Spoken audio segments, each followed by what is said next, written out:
नमस्कार। अब आप खालिद रशीद से प्रादेशिक समाचार सुनिए। पहले मुख्य समाचार। केंद्रीय पर्यटन मंत्री गजेंद्र सिंह शेखावत ने कहा, बिहार पर्यटन के मामले में देश का प्रमुख राज्य बन सकता है। बिहार में बाढ़ के कारण हुए नुकसान का आकलन करने आई 7 सदस्यीय केंद्रीय टीम का दौरा आज पूरा। विधानसभा की 4 सीटों पर उपचुनाव को लेकर नामांकन में तेजी आई। तरारी से भाजपा के विशाल प्रशांत ने नामांकन पर्चा दाखिल किया। और राज्य सरकार ने बीसीसीआई के साथ मिलकर पटना के मोइनुल हक स्टेडियम को अंतर्राष्ट्रीय क्रिकेट स्टेडियम के रूप में विकसित करने का फैसला किया। अब समाचार विस्तार से। केंद्रीय पर्यटन मंत्री गजेंद्र सिंह शेखावत ने कहा है कि बिहार समेत देश के पर्यटन क्षेत्र में अपार संभावनाएं हैं और ये आर्थिक प्रगति की गाड़ी का इंजन बन सकता है।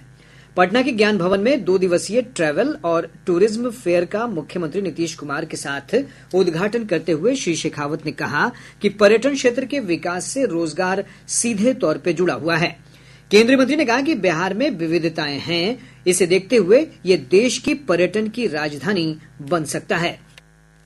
आने वाले समय में बिहार में भी पर्यटन के बढ़ने की अपार संभावना है। बिहार एक ऐसा प्रदेश है, जिस तरह से मैंने देश के रूप के विषय में आपसे कहा कि टूरिस्ट के एपेटाइट को शांत करने के लिए जितनी तरह की आवश्यकताएं हो सकती है, उसकी जितनी अपेक्षाएं हो सकती है, वो सारी अपेक्षाएं जो है वो पूरी करने की क्षमता भारत में है। अगर मैं भारत से नीचे उतर करके अगर किसी एक प्रदेश में देखूं तो ये बिहार ऐसा प्रदेश है जिसमें सब तरह की संभावनाएं बिहार में है और बिहार आने वाले समय में देश का टूरिज्म कैपिटल बन सके, इतनी क्षमता बिहार की इस धरती पर है। क्योंकि बिहार की ये धरती दुनिया को धर्म देने वाली धरती है, दुनिया को ज्ञान देने वाली धरती है, दुनिया को विज्ञान देने वाली धरती है। उन्होंने कहा कि पर्यटन को बढ़ावा देने के लिए पर्यटन मित्र और पर्यटन दीदी जैसे कार्यक्रम शुरू किए गए हैं। माननीय प्रधानमंत्री जी के मार्गदर्शन में हमने युवाओं को टूरिज्म सेक्टर के साथ जोड़ने के लिए हमने पर्यटन मित्र और पर्यटन दीदी ये 2 नई योजनाओं पर काम करना प्रारंभ किया है, जहां युवा पर्यटन क्षेत्र के विभिन्न आवश्यकताओं की प्रतिपूर्ति के लिए साथ जुड़ सकें और वो जुड़ करके आने वाले समय में अपने लाइवलीहुड को, अपने रोजगार का सृजन भी कर सकें और साथ साथ में भारत के टूरिज्म एम्बेसडर के रूप में भी काम कर सकें। उस क्षमताओं के संवर्धन के लिए हमने काम करना प्रारंभ किया है। पर्यटन मंत्री नीतीश मिश्रा ने अपने संबोधन में कहा कि राज्य सरकार पर्यटन को विकसित करने के लिए कई प्रकार की सहूलियत दे रही है। उन्होंने सोशल मीडिया के माध्यम से पर्यटन के नए केंद्रों को विकसित करने के लिए हाल में शुरू की गई मेरा प्रखंड मेरा गौरव योजना का भी उल्लेख किया। श्री मिश्रा ने कहा कि पर्यटन को बढ़ावा देने के लिए राज्य में कई तरह से प्रयास किए जा रहे हैं। अभी का समय है कि जहाँ विभिन्न राज्य एक साथ बहुत बार हम देखते हैं कि हम लोग कॉम्पीट भी करते हैं, एक प्रतिस्पर्धा भी रहती है अपने नीतियों को लेकर, अपने पॉलिसीज को लेकर। साथ ही साथ हम लोग कोलैबोरेट भी करते हैं और कोऑपरेट भी करते हैं। बिहार के विभिन्न राज्यों में भाग लेता है, जब इस तरह के कार्यक्रम का आयोजन होता है हम भी उसमें हिस्सा लेते हैं। 2 दिवसीय इस मेले में 17 राज्यों के अलावा नेपाल और भूटान से 150 से अधिक विभाग, टूर ऑपरेटर और पर्यटन समूह हिस्सा ले रहे हैं। उत्तर प्रदेश से आए पर्यटन विभाग के अधिकारी नवीन कुमार सिंह ने बताया कि उनका पवेलियन 2025 प्रयागराज महाकुंभ को लेकर लोगों को जानकारियां उपलब्ध करा रहा है। बार जो हमारा टूरिज्म डिपार्टमेंट का जो हमारा 2025 में सबसे बड़ा जो हमारा आकर्षण है वो प्रयागराज में जो 2025 में हमारा कुंभ का आयोजन है, वो सबसे महत्वपूर्ण आयोजन है। उसके साथ साथ जो उत्तर प्रदेश में भगवान श्री राम का जो जन्म स्थान है अयोध्या है, वाराणसी है और चित्रकूट है। इसके साथ साथ इको टूरिज्म के बहुत सारे अच्छे पॉइंट जो है डेवलप किए गए यूपी टूरिज्म डिपार्टमेंट के द्वारा। आप आइए उत्तर प्रदेश में, यूपी नहीं देखा तो इंडिया नहीं देखा। बिहार में बाढ़ के कारण हुए नुकसान का आकलन करने आई 7 सदस्यीय केंद्रीय टीम का दौरा आज पूरा हो गया है। केंद्रीय दल के सदस्यों ने पहले बाढ़ से प्रभावित सीतामढ़ी जिले के बेलसंड प्रखंड का दौरा किया। टीम के सदस्यों ने यहां सड़क, पुल पुलियों, घरों और फसलों को हुए नुकसान के बारे में जानकारी इकट्ठा की। दिल्ली लौटने से पहले अधिकारियों के दल ने आज शाम बिहार सरकार के आपदा प्रबंधन विभाग सहित विभिन्न विभागों के अधिकारियों के साथ एक बैठक की। गौरतलब है कि केंद्रीय दल का नेतृत्व केंद्रीय गृह मंत्रालय के संयुक्त सचिव पार्थ सारथी कर रहे थे। राज्य के 4 विधानसभा क्षेत्रों तरारी, बेलागंज, इमामगंज और रामगढ़ में 13 नवंबर को होने वाले उपचुनाव को लेकर नामांकन पत्र दाखिल करने का कार्य तेज हो गया है।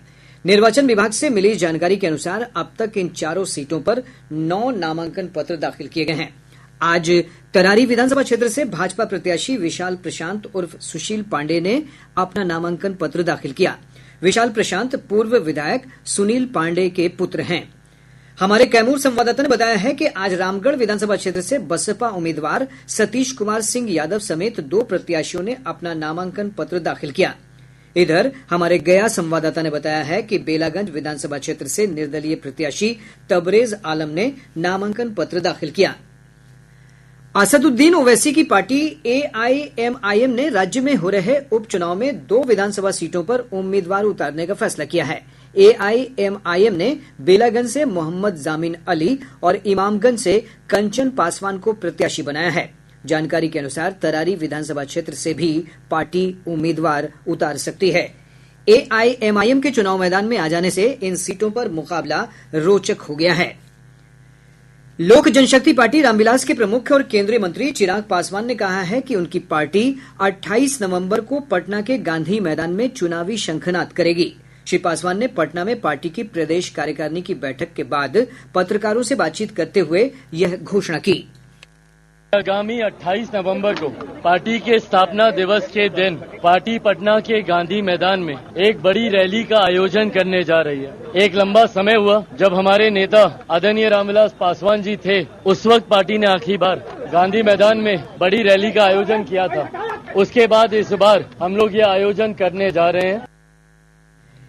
जम्मू कश्मीर के गांदरबल में आतंकी हमले में मारे गए बिहार के 3 श्रमिकों का शव आज पटना पहुंचा। प्रशासन ने शवों को मधेपुरा और वैशाली स्थित उनके पैतृक गांवों तक पहुंचा दिया, जहां उनका अंतिम संस्कार किया जाएगा। आतंकियों ने अंधाधुंध गोलीबारी कर मधेपुरा जिले के हनुमान नगर चकला गांव के मोहम्मद कलीम और रामपुर लाही के मोहम्मद हनीफ, जबकि वैशाली जिले के अकबरपुरा गांव के फहीम नसीर की हत्या कर दी थी। प्रादेशिक समाचार आप आकाशवाणी पटना से सुन रहे हैं। ताजा समाचारों के लिए आप हमारे एक्स हैंडल AIR_News_पटना पर जा सकते हैं। राज्य सरकार ने भारतीय क्रिकेट कंट्रोल बोर्ड BCCI के साथ मिलकर पटना के मोइनुल हक स्टेडियम को अंतर्राष्ट्रीय क्रिकेट स्टेडियम के रूप में विकसित करने का फैसला किया है। मुख्यमंत्री नीतीश कुमार की अध्यक्षता में आज कैबिनेट की बैठक में इस आशय के प्रस्ताव को मंजूरी दी गई। स्टेडियम को 40,000 दर्शकों की क्षमता वाला बनाया जाएगा। स्टेडियम में रेस्तोरां के साथ साथ बेहतर सुविधा वाले 70 रूम भी बनाए जाएंगे। एक अन्य फैसले में कैबिनेट ने तिरहुत मुख्य नहर की मरम्मत के लिए लगभग 182 करोड़ रुपए खर्च किए जाने की मंजूरी दी है। राज्य सरकार ने भारतीय प्रशासनिक सेवा के 4 वरिष्ठ अधिकारियों का तबादला कर दिया है। इस संबंध में जारी अधिसूचना के अनुसार वरिष्ठ IAS अधिकारी प्रत्यय अमृत को विकास आयुक्त बनाया गया है। वे स्वास्थ्य और आपदा प्रबंधन विभाग में ACS के अतिरिक्त प्रभार में भी बने रहेंगे। विकास आयुक्त चैतन्य प्रसाद को मुख्य जांच आयुक्त बनाया गया है। वहीं मिहिर कुमार सिंह को पथ निर्माण विभाग का अपर मुख्य सचिव बनाया गया है, जबकि नर्मदेश्वर लाल को खान एवं भूतत्व विभाग में प्रबंध निदेशक बनाया गया है। कृषि मंत्री मंगल पांडे ने कहा है कि केंद्र और राज्य सरकार कृषि और किसानों के विकास के लिए हर संभव कार्य कर रही है। पटना में आयोजित एक कार्यक्रम में श्री पांडे ने 39 किसानों और किसान समूहों के बीच कृषि यंत्रों का वितरण किया। उन्होंने कहा कि किसानों की आमदनी बढ़े, इसके लिए उन्हें सभी संसाधन रियायती दरों पर उपलब्ध कराया जा रहा है। श्री पांडे ने कहा कि वित्तीय वर्ष 2024-25 में कृषि क्षेत्र में 186 करोड़ रुपए का अनुदान देने का लक्ष्य रखा गया है। सारे संसाधन किसानों को उपलब्ध कराए जा रहे हैं ताकि किसान आधुनिकतम तरीके से खेती करे और खेत से ज्यादा लाभ प्राप्त करे, ताकि किसानों के घर में आर्थिक समृद्धि है। और आज के समय में ये जरूरी है कि आधुनिकतम यंत्रों के उपयोग के साथ खेती की जाए ताकि फसल का पैदावार बढ़े और गुणवत्तापूर्ण हो। और इसके लिए किसानों को अनुदानित दर पर कृषि यंत्र बिहार सरकार के कृषि विभाग के द्वारा दिया जाता है और इसी के मद में हम सब लोग 186 करोड़ रुपया इस काम पे खर्च करेंगे। अभी तक लगभग 75 करोड़ से अधिक की राशि खर्च की जा चुकी है और आज 17 जिला के किसानों को ये उपकरण दिए जा रहे हैं। केंद्रीय मंत्री गिरिराज सिंह की हिंदू स्वाभिमान यात्रा आज किशनगंज पहुंची। श्री सिंह ने कहा कि प्रदेश के इस भाग में घुसपैठ एक बड़ी समस्या है। उन्होंने कहा कि बांग्लादेशी घुसपैठिए और रोहिंग्या की बड़ी संख्या में मौजूदगी ने सीमांचल के स्वरूप को बिगाड़ कर रख दिया है। भाकपा माले ने आरोप लगाया है कि राज्य सरकार बेरोजगारी के मोर्चे पर युवाओं के साथ धोखा कर रही है। पार्टी के पॉलिट ब्यूरो सदस्य सह मिथिलांचल प्रभारी धीरेन्द्र झा ने आज बदलो बिहार न्याय यात्रा के दौरान समस्तीपुर में कहा कि प्रदेश में बेरोजगारी के कारण युवा और मजदूर अन्य प्रदेशों में पलायन के लिए विवश हैं।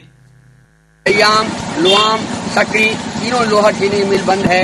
समस्तीपुर चीनी मिल बंद है। दरभंगा का अशोक पेपर मिल बंद है। समस्तीपुर का जूट मिल बंदी के कगार पर है। समस्तीपुर चीनी मिल बंद है। तो संपूर्ण मिथिलांचल में जो भी उद्योग था वो चौपट हो गया है, ध्वस्त हो गया है और मिथिला को मजदूर सप्लाई जोन बनाने का काम मोदी सरकार ने किया है।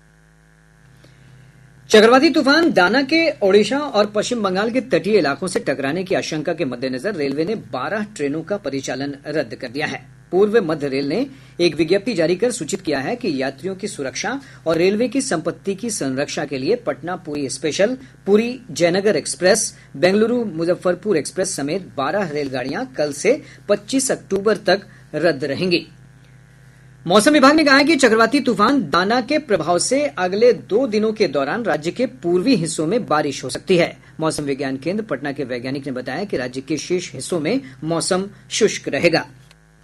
24 घंटों के दौरान कोई मौसमी गतिविधि नहीं होगी। मौसम पूरी तरह शुष्क और दिन गर्म बना रहेगा। सुबह और रात में हल्की धुंध आ सकती है। तो मौसमी सिस्टम के प्रभाव से 23 तारीख रात आने के पहले बिहार के पूर्वी भाग में बादल आने शुरू हो जाएंगे। 24 अक्टूबर को प्रदेश के पूर्वी भाग एवं दक्षिण बिहार के झारखंड से सटे जिले विशेषकर भागलपुर, बांका, जमुई, मुंगेर, शेखपुरा, नालंदा, जहानाबाद, नवादा, गया, कटिहार, पूर्णिया, किशनगंज में मेघ गर्जन वज्रपात के साथ तेज हवा के झोंके के साथ वर्षा होने का पूर्वानुमान है। सीमा शुल्क विभाग ने अंतर्राष्ट्रीय व्यापार को बढ़ावा देने के उद्देश्य से आज पटना में ऑथराइज्ड इकोनॉमिक ऑपरेटर का संवाद कार्यक्रम आयोजित किया। इसमें छोटे व्यवसायियों के अलावा बिहार चैम्बर ऑफ कॉमर्स और बिहार इंडस्ट्रीज एसोसिएशन के सदस्यों ने भी भाग लिया। इस संबंध में सीमा शुल्क विभाग के अंतर्राष्ट्रीय व्यापार मामलों के प्रधान आयुक्त नवीन कुमार जैन ने कहा कि एईओ व्यवस्था से आयात निर्यात को बढ़ाने में काफी मदद मिल सकती है। पोटेंशियल तो यहाँ पे बहुत है, जैसा मैंने कहा पोटेंशियल बहुत है यहाँ पे। मुझे लगता है जागरूकता की थोड़ी कमी है, इसलिए आज हम आके इस प्रोग्राम के बारे में सबको बता रहे हैं। कोई भी इम्पोर्टर हो, कोई भी एक्सपोर्टर हो, कोई भी लॉजिस्टिक ऑपरेटर हो। लॉजिस्टिक ऑपरेटर से मतलब है कि कोई भी ऐसी एंटिटी जो कि इंटरनेशनल एक्सपोर्ट या इम्पोर्ट में कोई भी जिसकी कोई भागीदारी हो, वो एईओ स्टेटस के लिए अप्लाई कर सकती है। और अब अंत में मुख्य समाचार एक बार फिर। केंद्रीय पर्यटन मंत्री गजेंद्र सिंह शेखावत ने कहा, बिहार पर्यटन के मामले में देश का प्रमुख राज्य बन सकता है। बिहार में बाढ़ के कारण हुए नुकसान का आकलन करने आई 7 सदस्यीय केंद्रीय टीम का दौरा आज पूरा। विधानसभा की 4 सीटों पर उपचुनाव को लेकर नामांकन में तेजी आई। तरारी से भाजपा के विशाल प्रशांत ने नामांकन पर्चा दाखिल किया। और राज्य सरकार ने बीसीसीआई के साथ मिलकर पटना के मोइनुल हक स्टेडियम को अंतर्राष्ट्रीय क्रिकेट स्टेडियम के रूप में विकसित करने का फैसला किया। इसके साथ ही आकाशवाणी पटना से प्रसारित प्रादेशिक समाचार का ये अंक समाप्त।